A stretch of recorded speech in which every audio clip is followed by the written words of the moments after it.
The galaxy had long forgotten humanity.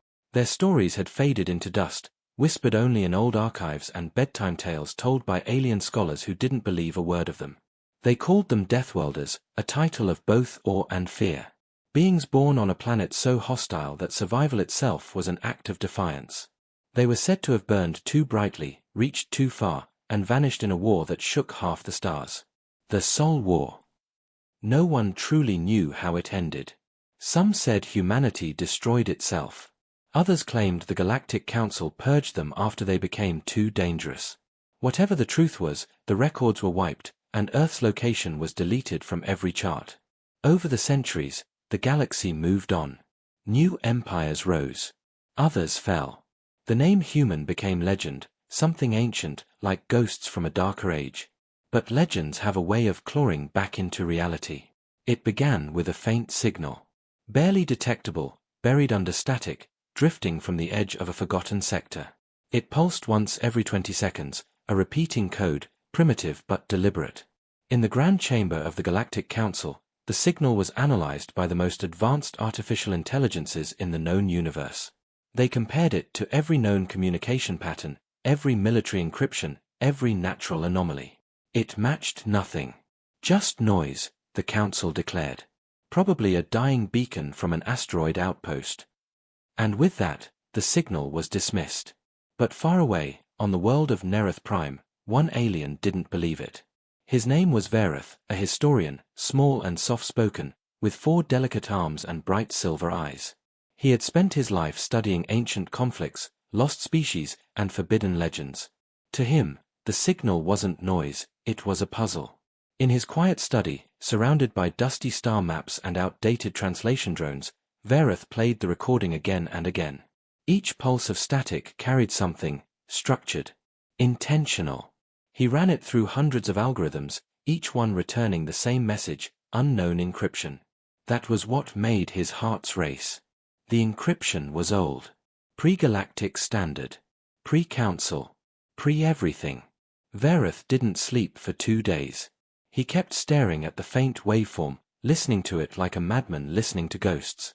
On the 3rd night, his translation AI chirped. Partial match detected, it said. Vereth froze. Match to what? The AI's response was monotone, almost hesitant. Database entry, Human Federation, Sol System. Classification, Myth. His breath caught in his throat. Human Federation. It couldn't be. He dug deeper, breaking through firewalls the Council had sealed long ago. Each file he opened was more terrifying than the last. Records of wars fought with weapons that could boil oceans, of battles where human fleets wiped out entire armadas twice their size. And then, the words that sealed his decision. They fought like demons. They died like gods. Vereth leaned back in silence, his heart's pounding. If this signal truly came from humanity, it meant they weren't extinct. They were out there. And they wanted to be found. Vereth bought an old exploration vessel, a small, outdated scout ship with failing shields and a temperamental engine. He called it the Inquiry. The dockmaster laughed when he saw Vereth's destination request. No one goes to that region anymore, the dockmaster said, shaking his head. Radiation storms, magnetic traps. You'll be lucky to make it back with half your atoms. Vereth smiled faintly. History is never found in safe places. The journey took weeks. He traveled through abandoned sectors, where broken satellites drifted like bones in space. Once, his sensors picked up fragments of destroyed warships, ancient, human in design, their hulls marked with symbols no alien had seen in millennia. He recorded everything. Every wreck, every trace. The signal grew stronger as he approached the edge of the galaxy, pulsing like a heartbeat. Then, suddenly, silence. The beacon vanished from his scanners. Impossible, Vereth whispered. It was right here. He adjusted the ship's course manually, his claws tapping the console. The stars stretched into lines as he entered sublight drift. Static filled the cockpit. His lights flickered once, twice, then stabilized. When he looked up, he saw it. A planet, small and blue, hidden behind a faint shimmer of distortion. At first, he thought it was a mirage. But the scanners confirmed it, an oxygen-rich atmosphere, liquid water, a magnetic field stronger than any world he'd seen. And beneath that cloak of energy, ruins. Vast, metallic structures half buried in greenery. His ship's AI sputtered. Cloaking field detected. Technology unknown. Vareth stared in awe. No known species had cloaking tech strong enough to hide an entire planet for thousands of years. He realized then what he had found. By the stars, he whispered. It's real. It's all real. As the inquiry descended through the clouds, lightning flashed across the surface. Oceans gleamed below him, and broken skyscrapers rose like jagged teeth through the fog. He saw what once must have been cities, now overrun by vines and time. Metal towers lay cracked and half-sunken into the soil. It wasn't a dead world. It was sleeping. His sensors picked up faint power signatures underground, deep within the crust. Machinery still hummed somewhere far below the surface. He began recording everything, his voice trembling with excitement. This is proof. Humanity existed. They. A sharp beep interrupted him. His AI spoke again. Incoming transmission. Source unknown. Vareth frowned. From where? Everywhere. The ship's lights dimmed. Screens flickered, showing cascading code, old Terran code. Then, a voice, calm and metallic, echoed through the cockpit. Non-human biosignature detected. Identify yourself. Varetha's blood ran cold. He opened his mouth, his voice shaking. I am Vareth of Nereth. A historian. I came to find the ones who called for help. The silence that followed stretched forever. Then the voice replied, deeper this time, almost human. Then you have found us. Vareth looked out the viewport. And in the storm below, 1,000 hidden lights began to turn on. For a long time, Vareth sat frozen in his cockpit. The voice still echoed in his mind, cold, patient, ancient. Then you have found us. The transmission had ended as suddenly as it began, leaving his ship surrounded by silence. The only sound was the low hum of the engines and the rapid thudding of his twin hearts. He didn't know what he had awakened. But he knew this much, whatever was sleeping here, had been waiting. The ship's sensors struggled to keep up. The cloaking field around the planet flickered now, as if his presence had disturbed it. Massive energy waves rippled through the atmosphere, distorting readings and confusing his instruments. AI, scan for power sources, Vareth ordered quietly. The ship's mechanical voice replied, multiple, subterranean. Energy output consistent with fusion generators. Estimated operational duration, 9,000 years. 9,000 years. Vareth leaned back in disbelief. That's impossible. No machine could run that long. Not without maintenance. Not without a purpose. Unless it had one. He adjusted course, descending lower into the clouds. Storms raged below, lightning illuminated the outlines of half-buried megastructures, massive towers leaning like gravestones in the mist. Everywhere he looked, he saw traces of technology far beyond modern galactic design, bridges of self-healing metal, solar fields fused into the crust, ancient defense turrets still intact but dormant. He whispered to himself, they built this to last. Then his proximity alarm screamed. The radar flared with movement, fast, coordinated, circling. Something was flying toward him. Unidentified crafts approaching, his AI warned. No communication signals detected. Hostile. Unknown. The first object shot past his viewport, a black shape like a manta ray, silent and sleek. Then another. Then 10. They formed a formation around him, their surfaces rippling like liquid metal. No engines. No visible weapons. Just watching. Varetha's hands trembled on the controls. I come in peace. I'm a researcher. I mean no harm. No reply. One of the crafts scanned him, a beam of white light swept across his hull, followed by a sound like whispering static. Then, just as suddenly, the swarm pulled back, spiraling into the clouds. Vareth exhaled shakily. What are you? He landed the ship in what seemed to be the remains of an ancient city. The skyline was a forest of metal bones, twisted beams and rusted walkways, half swallowed by vines. Everywhere he looked, he saw symbols carved into steel, the old human language, crude yet powerful.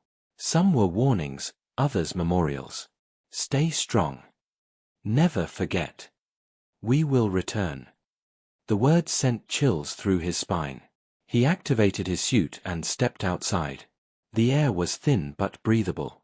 The ground crunched beneath his boots, broken glass, dust, and memories. Somewhere deep below, a soft vibration echoed through the ground, rhythmic, steady, mechanical. He followed it, guided by instinct and fear. The trail led him to a massive crater in the center of the city. Inside it lay a structure, circular, smooth, untouched by time.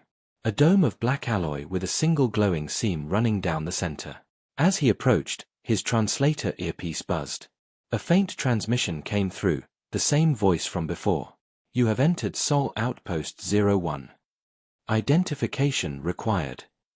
Verith hesitated. I am Verith of Nerith. I seek knowledge. I mean no harm. Access granted. The seam opened with a hiss. Dust exploded into the air as a path revealed itself, a staircase leading deep underground. The historian swallowed hard and descended. The interior was alive. Lights flickered to life one by one, revealing walls covered in ancient human markings. Holographic panels glowed, displaying symbols that translated automatically through his suit. CRYO control systems, standby. Autonomous defense grid, sleep mode. RE core status, active. Verith felt as though he had stepped into the heart of a god. At the center of the chamber stood a pedestal, surrounded by dormant machines. And above it, a human face formed in light. Not flesh and blood, a projection, smooth and synthetic.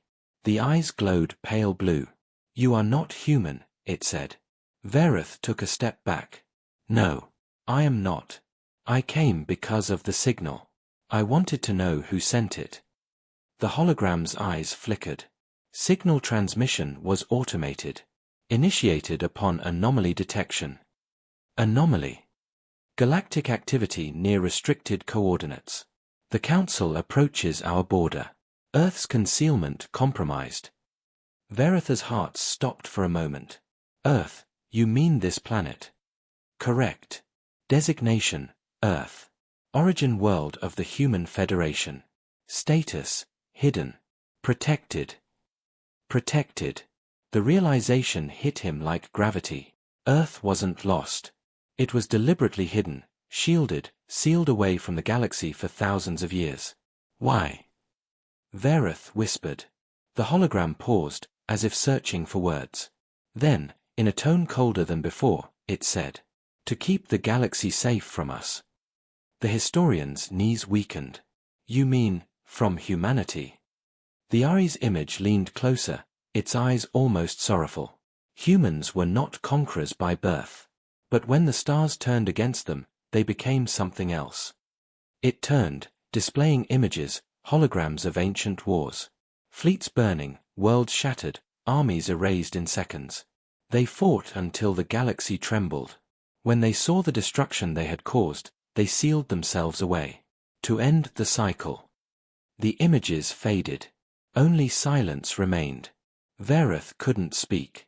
The myths were true, but not as he had imagined. Humanity hadn't been destroyed.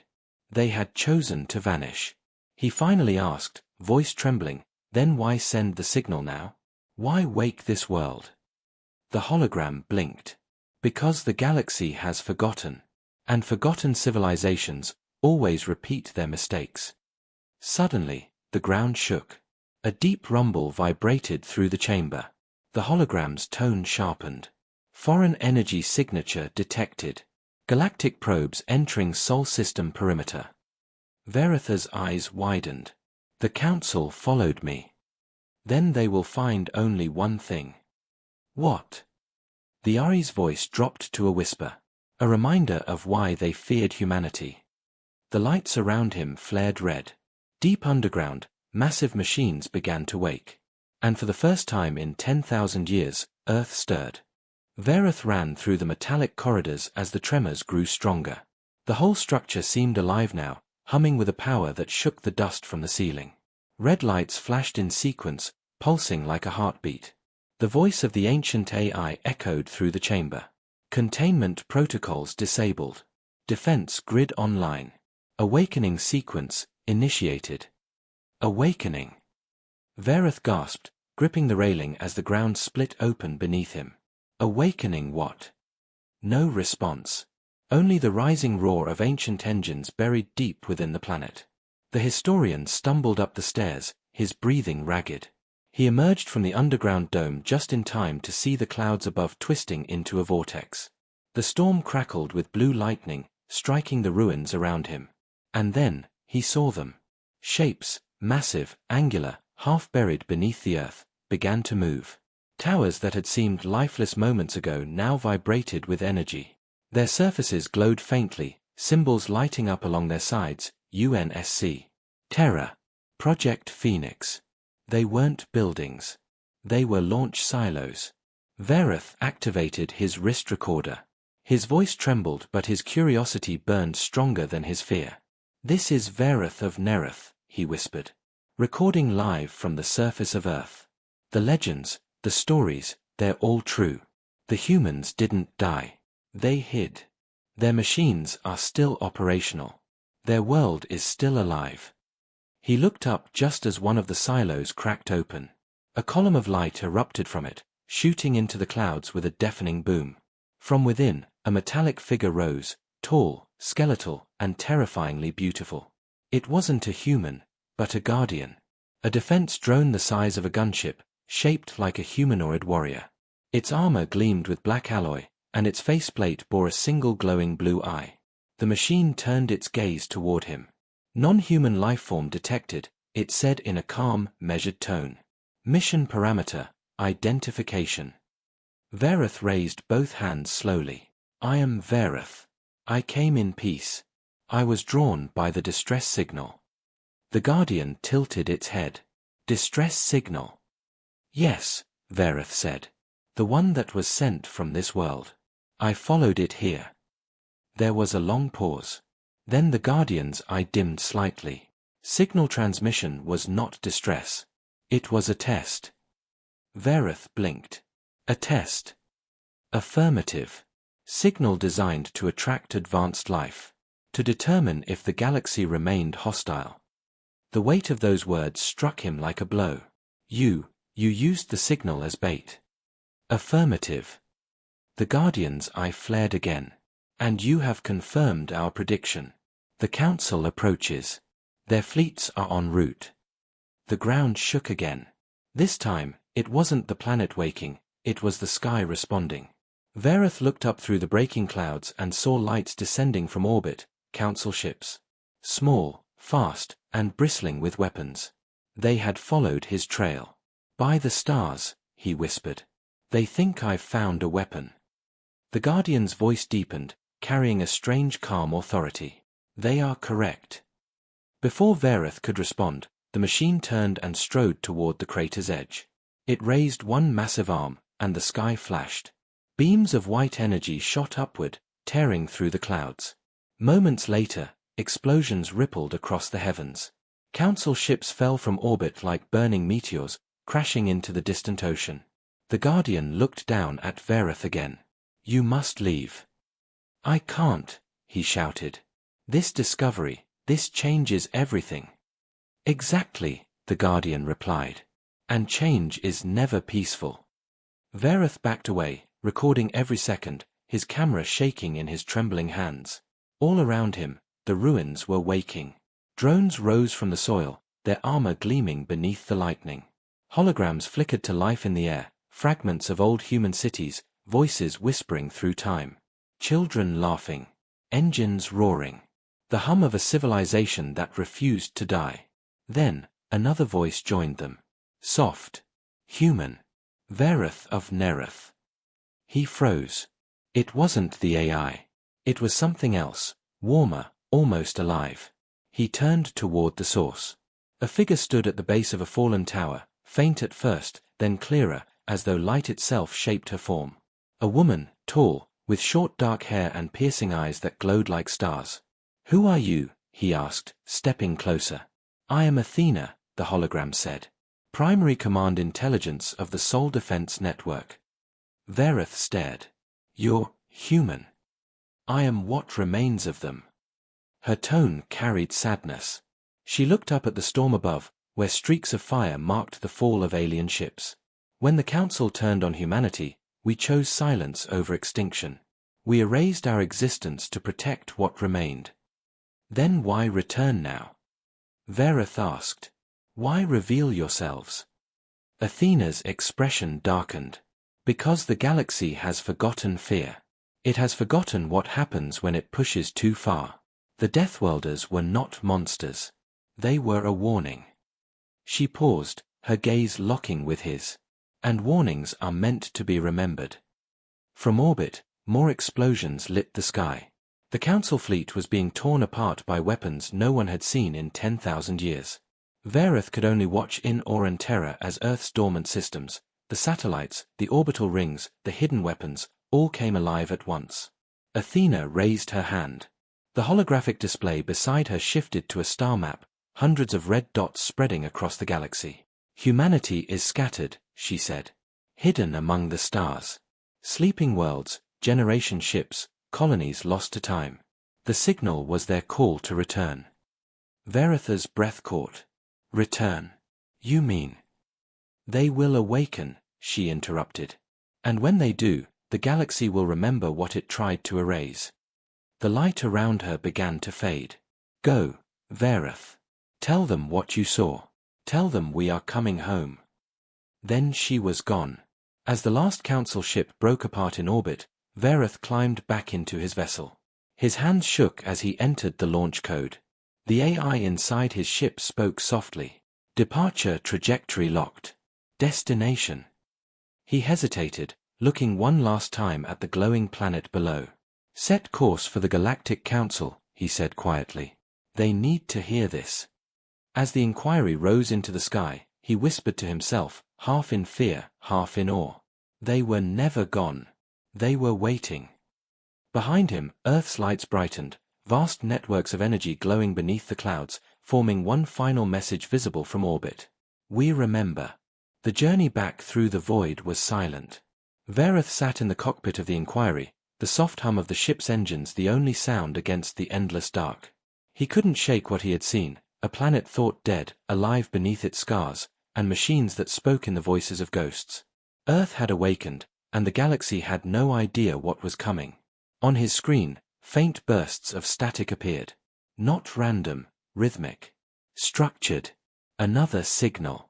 Veritha's breath caught as he recognized the encryption. It wasn't from Earth.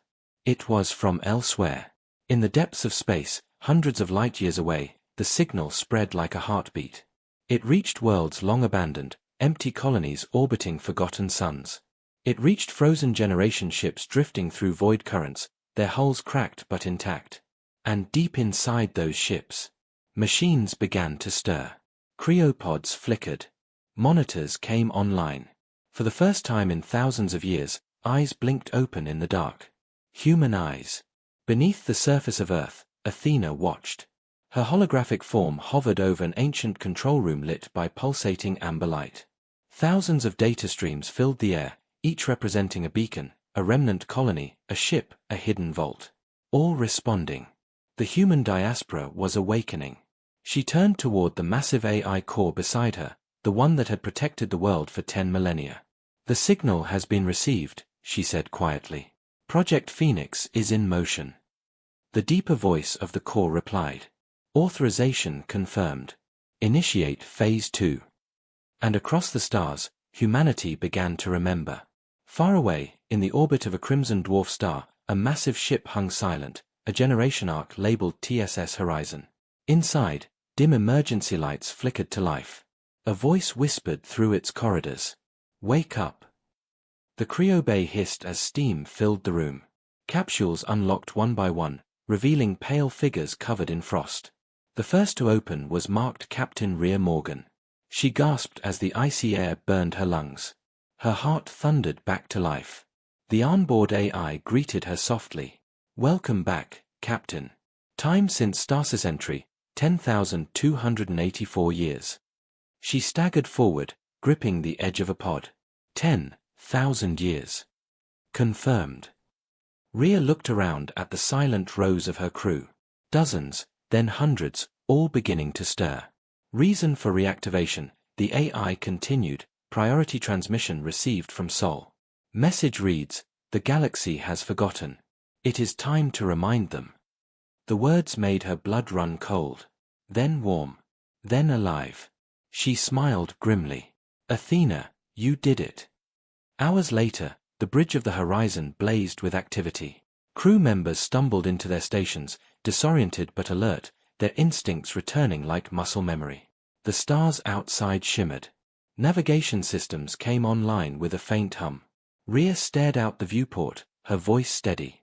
Status of the fleet. All connected arcs have begun reactivation. Estimated total, 38 human vessels. Most systems nominal. And the Council? Probes detected approaching Sol territory.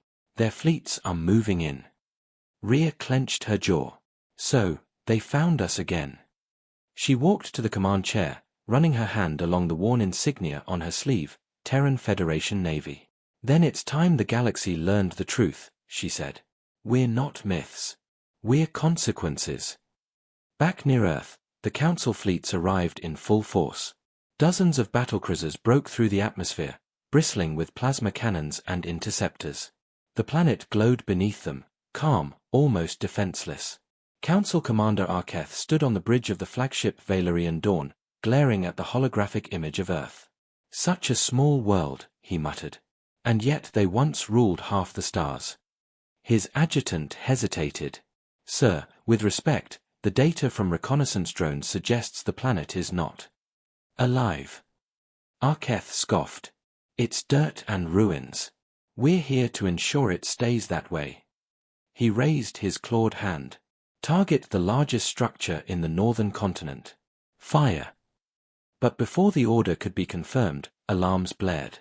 Unknown contacts. Hundreds of them, rising from orbit. Arketh's eyes widened. From where?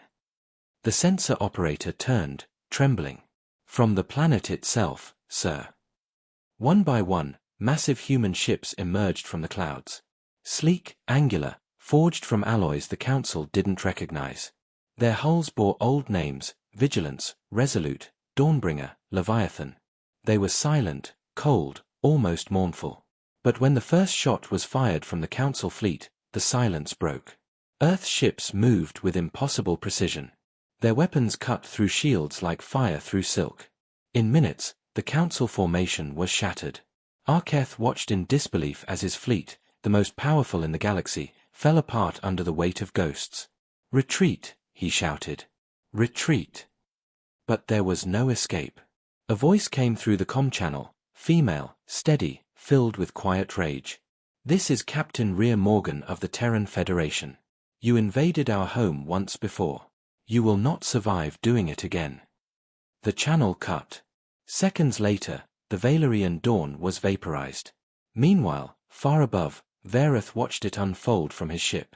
His hands shook as he recorded everything, human ships rising from the clouds, alien fleets burning in orbit, the very sky lit with vengeance.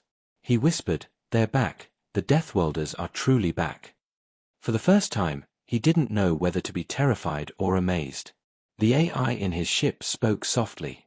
Incoming transmission from Earth. Vareth hesitated before accepting. Athena's calm, human voice filled his cabin. Vareth, you wanted to know the truth. Now you do. Tell the galaxy what happens when it forgets who we are. The message ended. He looked out the viewport.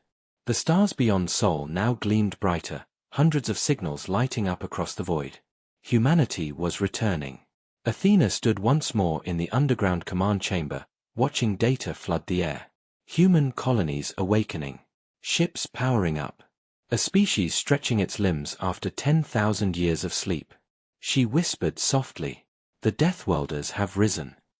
And as the Earth's surface glowed like a heartbeat reborn, her final words echoed through the ancient halls. The galaxy will remember us again. The galaxy trembled. Every major broadcast channel, Every council relay, every communication satellite across 1,000 worlds suddenly flickered. Screens turned to static, then to a symbol no one had seen in 10,000 years. A blue and white flag. A circle of stars around a world of green and blue. The insignia of the Terran Federation. Then came the message. This is an automated broadcast from Sol Command. Humanity has returned. We do not seek conquest. We seek remembrance. Stand down your fleets and recall your ships. You are trespassing in human space. The message repeated on every frequency, every translation channel, even in languages that hadn't existed since before the fall. To the galaxy, it was impossible. To the survivors of the Council's attack, it was undeniable. The Deathworlders were no myth. They were back. In the Galactic Council chamber, chaos reigned. Dozens of alien representatives shouted over one another. The great hall of mirrored light and marble shimmered with tension. Humanity was extinct, roared a scaled ambassador from the Othari Dominion. This is fabrication, council trickery. A feathered delegate slammed a clawed hand on the table. We just lost 3 fleets over Sol. You call that fabrication? Vareth stood at the center of the uproar, his voice trembling but clear. I saw them. I spoke with their AI. Earth is alive, and their ships are beyond anything we have. The chamber fell silent. All eyes turned to him. A cold, synthetic voice echoed from the high platform above. The Council Prime, an ancient cybernetic being older than most civilizations, leaned forward. Then tell us, historian Vareth, what do they want? Vareth hesitated, recalling Athena's final words to him. He swallowed hard. They want the galaxy to remember who they were, and what they can become. Meanwhile, above Earth, the human fleet gathered in perfect formation. Hundreds of ships, old and new, hung in the void like blades in orbit. The TSS Horizon took point. Inside its bridge, Captain Rhea Morgan studied the tactical map as her crew relayed data from across the Sol system. Report. All remaining Council vessels have withdrawn beyond Jupiter's orbit, said Lieutenant Harrow. They're regrouping. Rhea nodded. Let them. They'll bring reinforcements, they always do. She turned to the AI interface beside her, Athena's hologram, now linked across every ship in the fleet. Status of the Phoenix colonies. 38 confirmed online, Athena replied. 2 more awakening near Proxima and Tau Ceti. Human genetic and memory recovery at 60%. Good, Rhea murmured. Start relays to all active colonies. Tell them Earth stands ready. Athena's expression softened. It's been a long time since anyone said that, Captain. Rhea smiled faintly. Then it's time someone said it again. On the dark edge of Council space, a different kind of storm was brewing. Not all aliens were afraid. Some were angry, furious that humanity had returned. Old wounds reopened, memories of the Sol War rekindled. The Zirith Imperium, the same empire that once led the charge against Earth, began mobilizing. Their emperor stood before a crowd of billions, his scaled hand raised high. Once, we burned the Deathworlders from their cradle. Once, we made them bleed and disappear into dust. But they have returned, defying extinction. He paused, eyes burning with hatred. This time, we will finish what we began. Across his empire, fleets roared to life. Planet-sized foundries churned out warships. An armada greater than any seen since the War of Extinction began its march toward Sol. Back on Earth, beneath the ruins of old New York, Athena and her sub-Airs were preparing. Millions of drones repaired infrastructure at impossible speed. Atmospheric filters hummed. Solar arrays came back online. Earth, scarred, forgotten, abandoned, was coming back to life. In one chamber, rows of cryopods opened, revealing men and women in ancient uniforms, scientists, soldiers, engineers. Humanity's best, preserved for this very moment. They awoke coughing, blinking, eyes wide with awe as they saw their planet restored through glass walls. Where are we? One whispered. A holographic Athena appeared before them. Home, she said softly. And your world needs you again. Far above, Captain Rhea's fleet moved to intercept the first wave of Zirith ships entering the system. Thousands of alien vessels emerged from slip space, shimmering like blades of dark metal. Their flagship was a leviathan, nearly the size of a moon. Rhea watched their formation on the holomap. "Big, loud, and arrogant," she muttered. "Just like last time." Her crew laughed nervously. "Incoming hail from the Zirith," Athena reported. "Put it through." A massive holographic image filled the bridge, the Zirith Emperor himself, eyes burning with contempt. "Human," he hissed. "You crawl back from extinction and think yourself gods again. You were dust. You should have stayed that way." Rhea leaned forward, expression calm, voice steady as steel. "Funny thing about dust," she said. "It gets everywhere." Then she gave the order. "All ships, fire." The void erupted in light. Human ships moved in perfect synchronization, their weapons forming patterns of destruction unseen for millennia. The Zirith fleet tried to adapt, but the Deathworlders were faster, sharper, alive with purpose. When a human ship fell, another took its place. When a Zirith cruiser exploded, its debris was already targeted by automated railguns. And above the chaos, the TSS Horizon unleashed its main cannon, a beam of compressed energy so bright it cut through the Zirith flagship like a spear through glass. For a brief moment, every sensor in the system went white. When the light faded, the Emperor's ship was gone. The battlefield fell silent. Athena's voice echoed softly through the comms. "Enemy fleet neutralized. Casualties minimal. Humanity holds the Sol system." Rhea exhaled slowly, her eyes on the stars. "It's only the beginning," she whispered. Athena nodded beside her. "Yes. But now, Captain, the galaxy knows." And across 1,000 worlds, beings of every shape and kind looked to the stars in silent awe. The Deathworlders, the humans, had returned. And this time, they weren't just fighting for survival. They were fighting to reclaim their place among the stars. The stars were no longer silent. In every corner of the galaxy, a single transmission pulsed through space, steady, undeniable, and alive with power. It crossed borders, slipped past security firewalls, and echoed through the deepest reaches of void and nebula. "To all species of the galaxy, we are the children of Earth. We remember what you did. We remember what you tried to erase. And we are coming home." The voice was Captain Rhea Morgan's, calm, human, and filled with a quiet kind of fury that words could not mask. For countless species, it was the first time they had ever heard a human speak. And though they didn't understand the language, they felt something ancient in it, something primal. A promise. In the capital world of the Galactic Council, panic turned to paralysis. Dozens of fleets vanished from patrol posts overnight. Systems once loyal to the Council began turning off their communications relays, refusing orders. Whole planets declared neutrality, afraid to be caught in the storm. Council Prime, the half-synthetic being that had ruled for millennia, watched as map projections flickered red, one after another. "Reports confirm," a technician stammered. "The Terran Union has seized all former human colonies in less than 8 hours. We've lost contact with 57 outposts." Council Prime's photonic eyes glowed brighter. 57. There are 300 systems between them. How? "They're not invading, Prime," another technician interrupted. "They're being welcomed. The colonists, some of them are human descendants. They never knew." The chamber fell silent. The truth hit harder than any weapon. Humanity had not just survived, it had lingered. In the dark corners of forgotten colonies, in bloodlines diluted over eons, in cultures that still whispered the old Earth songs under alien skies. And now, the children of those forgotten people were rising, answering the call of their ancestors. Meanwhile, in orbit over Mars, Rhea stood on the command deck of the TSS Horizon, watching as the fleet expanded across the void like a growing constellation. "Status report," she said. Athena's hologram materialized beside her, glowing faintly blue. "The Phoenix fleets have completed unification.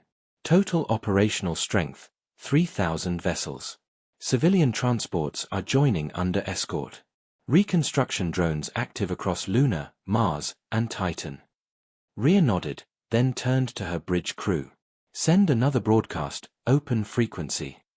The officers exchanged wary looks. The last message had shaken the galaxy. "Captain," said Lieutenant Harrow quietly, If you send another transmission, every hostile fleet within 10 light-years will come straight for us. Rhea's eyes hardened.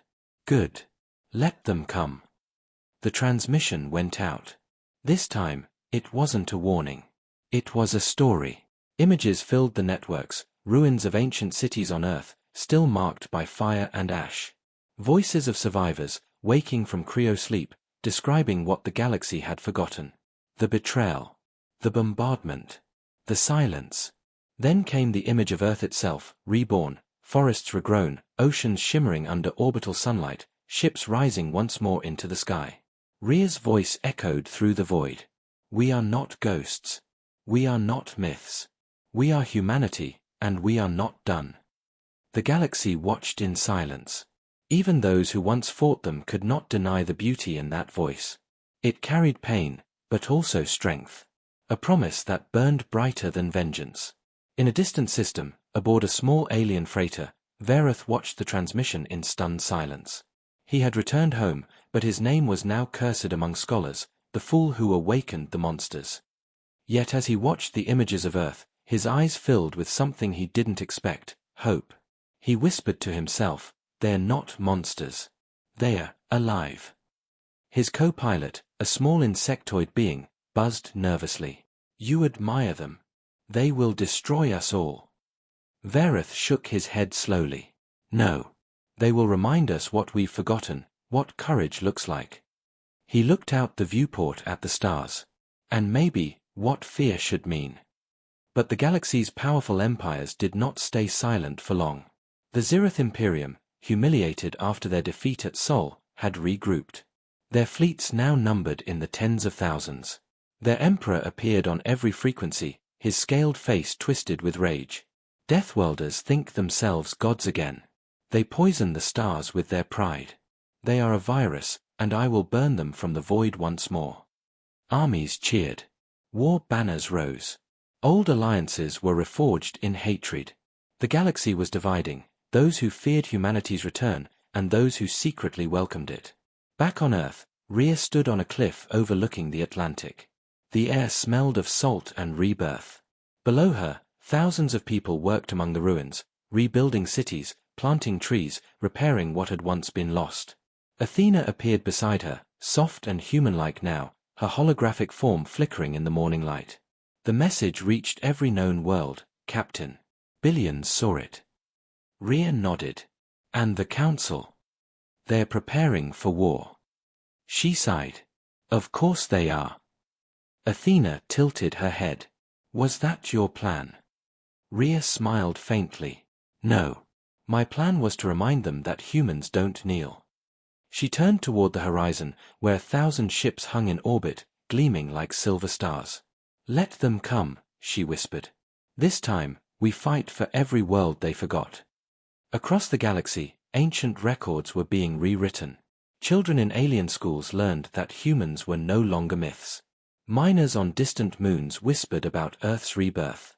Pirates and smugglers began painting Terran flags on their ships, symbols of rebellion and strength. And in the great dark between stars, messages began to appear on every encrypted channel. The Deathworlders are awake. They remember. They are coming.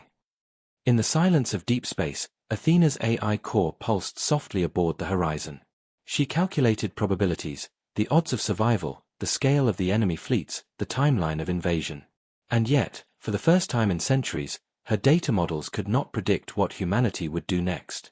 Because humanity, unpredictable, emotional, wild, had never been a set of numbers. They were chaos wrapped in flesh and steel. They were dreamers, survivors, and fighters. And now, every star was watching them rise again. The galaxy had prepared for war. But nothing could have prepared them for this. From the edge of known space, the Terran fleets emerged, silent, dark, and endless. Not massive like the armadas of the Zirith or the Council. No, these ships were lean, efficient, built for purpose, not pride. Each one was guided by a fusion of human instinct and machine precision, Athena's vast intelligence linked to every ship, every soldier, every heartbeat. They didn't fly like an army. They moved like a storm. The Zirith Imperium was the first to face their wrath. When the Terran Union declared war, No grand speech followed. No political show, no drama. Just one short message, broadcast to the Zirith Emperor himself. You tried to erase us. We remember. This is humanity's answer. Then came the fire. The first Terran assault group entered the Zirith home system under full stealth. Their ships shimmered into existence less than 1,000 kilometers above the orbital defense grid, well within weapon range. For 2 full minutes, the Zirith didn't even know they were under attack. Their satellites went blind.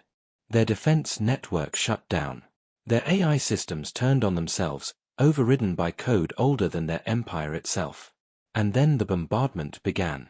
Columns of light rained down from orbit, striking with surgical precision. Power plants, shipyards, military command centers, gone in seconds. But not cities. Not civilians. Humanity didn't burn worlds. They cut out the cancer and left the rest standing. To the terrified Zirith watching from their skies, the humans were not conquerors. They were executioners, efficient, silent, merciless. At the edge of the battlefield, aboard the TSS Horizon, Captain Rhea Morgan stood with her hands clasped behind her back, watching as her fleet dismantled an empire. "Status report," she said, voice steady.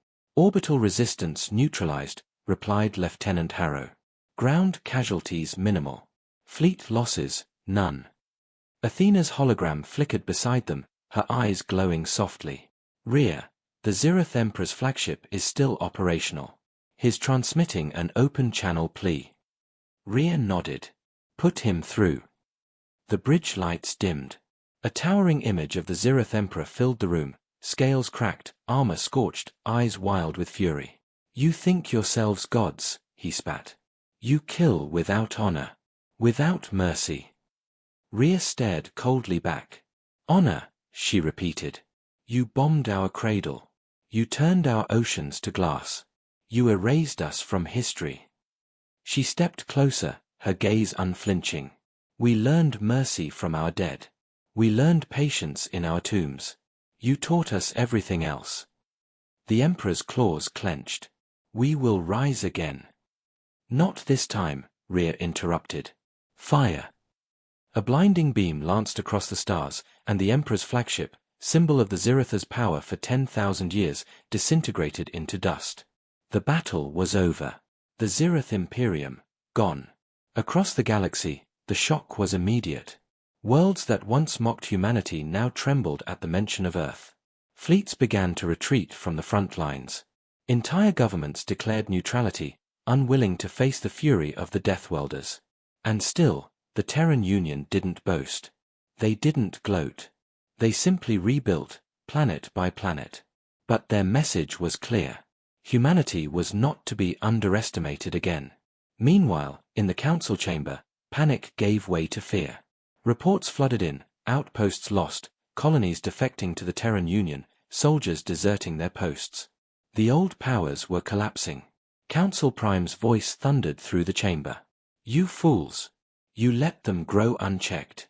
You let myths become monsters." But it was too late. Humanity's message, "We remember," had become a movement. Across alien worlds, citizens began rising up against corrupt leaders, inspired by the humans' defiance. The galaxy was changing. And not even the Council could stop it. Far from the chaos, Vareth watched the news feeds in stunned silence. He had returned to his quiet observatory on the moon of Verithis, the place where he had first discovered the human signal. Now, the stars themselves were filled with Terran broadcasts, images of unity, of humans and aliens rebuilding worlds together. He smiled faintly, whispering to himself. They were supposed to be gone forever, yet here they are, teaching us what strength really means. He leaned closer to the holoscreen, his eyes wet with emotion. They're not gods. They're not monsters. They're just human. Back aboard the TSS Horizon, Rhea stood alone on the observation deck. Earth's blue glow shimmered in the distance. Around her, the fleet hung silent in space, their hulls reflecting sunlight like polished blades. Athena appeared beside her, quieter than usual. "It's over, Captain." Rhea shook her head slowly. "No. The war is just beginning." Athena tilted her head. "You believe the Council will fight back?" "Oh, they'll fight," Rhea said softly. But it's not their fleets I fear, it's their fear itself. Fear makes people desperate. She turned her gaze to the stars, where hundreds of human ships awaited her command. They called us deathworlders, she murmured. Maybe they were right. But what they never understood is that everything that dies on a deathworld learns how to live harder. Athena looked at her, almost human now, her voice gentle. What happens next? Rhea smiled faintly, a glint of steel in her eyes. Now, she said, we give the galaxy something to believe in, or something to fear. Across the void, the Terran fleets began to move again. Their engines flared blue and white, scattering through the stars like the rebirth of a legend. Their message pulsed once more across every frequency. To those who remember the old wars, we forgive you. To those who seek peace, we welcome you. But to those who would erase us again, we will erase you. The galaxy, vast and ancient, held its breath. And for the first time in millennia, every world, every race, every being, looked to the sky and remembered the one truth their ancestors had forgotten. Humanity never truly dies. The war was over. But the echoes remained. For weeks, the galaxy fell into silence. The stars that once burned with conflict now watched in uneasy peace, their light falling over the ruins of fleets, shattered pride, and rewritten history. And in that silence, something impossible began to grow, hope. On the outskirts of the former Council Core, ships gathered once more. But this time, there were no battle lines, no weapons primed for war. They came under a new banner, a simple white symbol on a black field, a human hand reaching toward a star. The Terran fleet hung quietly in orbit, their hulls scorched from battle, their engines dimmed. And aboard the TSS Horizon, Captain Rhea Morgan stood before a massive viewing window, staring down at the surface of the reborn world below. It wasn't burning anymore. It was healing. Cities that once held alien tyrants now held survivors, humans, aliens, and hybrids working together, rebuilding. Behind her, Athena flickered into view, her holographic form calm, almost serene. Transmission from the Council remnants, the AI said. They request an audience. Rhea nodded. Patch them through. A dozen alien faces appeared, weary and humbled. Among them was Vareth, the historian, older now, eyes filled with the weight of what he'd seen. Rhea inclined her head. You've been quiet, she said softly. Vareth smiled faintly. I've been rewriting history. Rhea raised an eyebrow. He continued, his tone filled with wonder. For so long, we thought your species was gone. A myth. A warning from the past. But myths don't come back. Legends don't bleed. You did both. He looked down for a moment, his voice trembling. You could have wiped us out, and no one could have stopped you. But instead, you helped us rebuild. Why? Rhea turned her gaze toward the planet again, the reflection of starlight dancing in her eyes. Because that's what humans do, she said quietly. We destroy, yes. We fight, we burn, but then we build. Always. She turned back to him. You asked why we returned. The answer's simple, because we couldn't stand watching the galaxy make the same mistakes we once did. Vareth smiled sadly. Perhaps you really are deathworlders, but maybe that's not a curse after all. Down on the surface, the new world buzzed with activity. Humans taught alien engineers how to harness Terran energy systems. Alien healers shared medicine that could cure human plagues. Children, of every color, shape, and species, played together in parks made from the rubble of old monuments. And above them, the sky glittered with hundreds of Terran satellites, not for war, but for connection. For the first time in recorded history, the galaxy had a unified network. A shared voice. They called it the Concord, a council not of empires or species, but of survivors. Weeks later, a great gathering took place on the rebuilt Council Core, now renamed New Sol in honor of Earth's rebirth. Rhea stood before billions, in person and through countless holograms projected across space. The crowd fell silent as she began to speak. Long ago, humanity vanished. The galaxy thought us extinct, and in a way, we were. But extinction is not the end. It's a test. She paused, her voice carrying through the vast chamber. We survived our own world. We survived our wars. We learned the hard way that power means nothing without mercy, and vengeance means nothing without purpose. She looked across the sea of alien faces, some still scarred, others filled with awe. Today, we start again. Not as rulers. Not as conquerors. But as equals, as one people under the same stars. The chamber erupted in quiet applause, spreading like a wave through every connected world. And high above, Earth's long-forgotten signal, the same distress call that started everything, finally went silent. Its purpose was fulfilled. Later that night, Rhea stood alone on a balcony overlooking the city. The horizon glowed with life, towers, airships, lights that stretched as far as the eye could see. Athena appeared beside her. "You've done it," the AI said softly. "Humanity is no longer a myth." Rhea smiled faintly. "No," she whispered. "Now we're something better." "What's that?" Athena asked. Rhea looked toward the stars. "A promise." Meanwhile, far across the galaxy, Vareth sat in his quarters aboard a research vessel. His desk was covered in old human books, relics he had once thought were fiction. He began typing the first entry of a new archive. The Return of the Deathworlders, a chronicle of humanity's second dawn. His hands trembled as he wrote. They were monsters, we were told. Destroyers. But what I found was something else. A species forged by struggle, defined by defiance, and redeemed by compassion. They do not conquer. They endure. He paused, smiling. Perhaps one day, the galaxy will stop fearing Deathworlders and start learning from them. As his ship entered warp, the camera, if this were a film, would pan upward, past the stars, past the galaxies, until it found a single blue planet glowing faintly in the dark. Earth. No longer forgotten. No longer silent. Her skies shimmered with the light of new ships launching, explorers, scientists, diplomats. Above the planet, a single line of text blinked across the fleet's network. Project Dawn, initiated. Objective, reconnect the galaxy. Protect all life. Remember who we are. And as the engines ignited, humanity took its first step into a future not built on fear or war, but on unity. The Deathworlders had returned. But this time, they came not to fight. They came to lead.